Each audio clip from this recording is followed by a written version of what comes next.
फवाद, एक शिकायत आपके परस्तारों को भी आपसे है, वो ये कि आपने टेलीविज़न पर काम करना छोड़ दिया।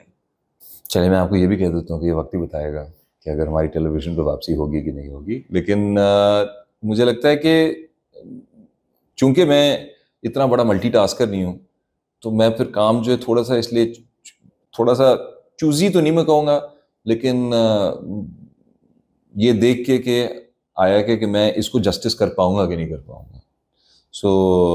ऐसी बात नहीं है।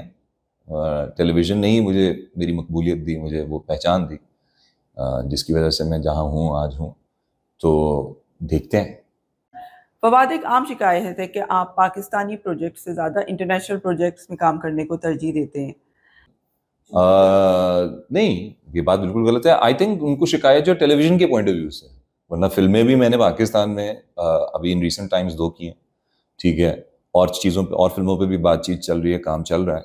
बस क्योंकि उसको थोड़ा टाइम लगा आने में और टाइम लग रहा है, तो आई थिंक वो शिकायत इसलिए भी है, और इसलिए भी है क्योंकि टेलीविज़न ही आजकल जो है ज़्यादातर ज़्यादा काम जो है सारे स्टार्स का टेलीविज़न पे आ रहा है।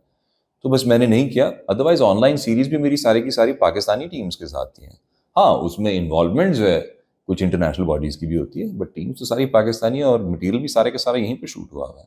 तो इसलिए लोगों को लगता है कि मैं यहाँ पे काम नहीं कर रहा, लेकिन मैं very much working in Pakistan.